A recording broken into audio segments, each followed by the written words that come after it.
오늘은 지혜로운 책망이란 제목으로 잠언 9장 6절로 9절의 말씀을 나누기 원합니다. 어리석음을 버리고 거기에서 멀리 떠나세요. 그러면 살 것입니다. 명철의 길을 걸으세요. 비웃는 자를 꾸짖는 사람은 오히려 모욕을 받게 될 것이고 악한 사람을 책망하는 사람은 해를 입을 것이다. 비웃는 자를 꾸짖지 마라. 오히려 미움만 산다. 지혜로운 사람을 꾸짖어라. 그는 내 꾸지람을 고맙게 생각할 것이다. 지혜로운 사람을 훈계하여라. 그는 더 지혜롭게 될 것이다. 의로운 사람을 가르쳐라. 그는 더 많이 배울 것이다. 아멘. 우리는 정확히 구별하기 어렵지만 생활하고 사랑하는 영역 안에는 어리석음과 지혜로움이 혼재되어 있습니다. 잠언서의 저자이신 하나님께서 이 두 가지를 구별하신 이유는 어리석은 자를 지적하고 꾸짖기 위해서가 아닙니다. 다만 우리가 어리석은 길을 떠나 지혜의 길을 걷기 원하시기 때문입니다. 잠시 8절과 9절 말씀을 대조 비교해서 보기 원합니다. 비웃는 자를 꾸짖지 마라와 대조되는 말씀은 지혜로운 사람을 훈계하여라. 그리고 오히려 미움만 산다와 대조되는 말씀은 그는 더 지혜롭게 될 것이다 는 말씀입니다. 결국 누구를 꾸짖고 훈계해야 합니까? 지혜로운 사람을 꾸짖어라. 의로운 사람을 가르쳐라. 그 결과는 그는 내 꾸지람을 고맙게 생각할 것이다. 그는 더 많이 배울 것이다. 본문의 말씀은 적어도 세 가지를 분명히 전하고 있습니다. 첫째는 생명의 길을 가기 위해서는 책망이 필요합니다. 지혜로운 사람은 책망을 받아 더 지혜로워질 것입니다. 이런 질문이 떠오릅니다.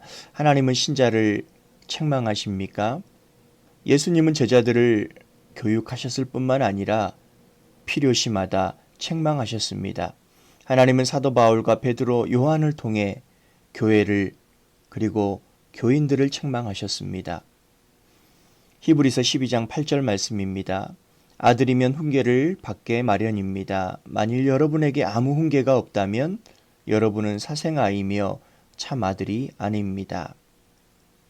두 번째는 꾸짖는 사람의 입장이 아니라 꾸지람을 받는 입장에서 책망할 것을 말씀하십니다. 잠언서 1장에서 어리석은 사람의 주요 특징은 고집세고 자만합니다. 이런 사람에게 사랑의 충고를 하려거든 미리 각오를 해야 할 것입니다. 비웃음을 당하고 모욕과 해를 입을 것입니다. 14년간 교편을 잡으면서 몸소 경험한 것입니다. 담임선생님이 그 반의 학생에게 칭찬도 하고 꾸짖기도 합니다. 고집세고 스스로 자고한 학생은 나이와 상관없이 선생님의 말을 듣지 않습니다. 그래서 칭찬도 효과가 없고 그 아이가 잘못하여 꾸짖으면 더 억울해 했습니다. 스스로 꾸지람을 받을 필요가 없다고 생각하는 사람에게는 책망치 말라고 성경은 권면합니다. 예수님께서 마태복음 7장 6절에서 이와 같은 말씀을 하셨습니다. 거룩한 것을 개에게 주지 마라. 진주를 돼지 앞에 던지지 마라. 개나 돼지는 그것을 짓밟고 뒤돌아서서 너희를 물어버릴 것이다. 마지막으로 그러면 누구를 책망해야 합니까? 9절의 말씀이 그 원칙이 될 것입니다. 지혜로운 사람을 책망하라. 그는 억울해하지 않을 것입니다. 분하지 않을 것입니다. 권위자의 책망을 듣고 진심과 사랑을 받을 것입니다. 그는 더 지혜로워질 것입니다. 더 의의 길을 걷는 태도를 배워갈 것입니다. 우리는 책망을 잘 받는 지혜로운 사람이 되어야겠습니다. 자녀나 돌보는 사람을 책망할 때에는 꾸지람 받는 입장을 한 번 더 생각해야겠습니다. 그래서 성장을 바라는 진심이 전해지는 지혜로운 훈계자가 되어야겠습니다.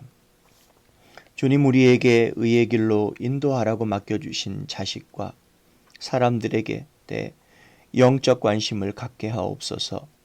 교훈과 책망과 바르게 함과 의로 교육하기에 유익한 성경의 가치관을 우리가 먼저 확신하여 맡겨주신 사람을 지혜롭게 훈계하게 하옵소서.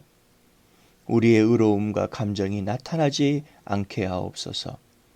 그래서 훈계자나 훈계를 받는 자 모두 하나님을 바르게 섬기는 자로 준비하게 되고 모든 좋은 일을 할 수 있는 사람으로 자라게 하옵소서. 예수님 이름으로 기도드립니다. 아멘.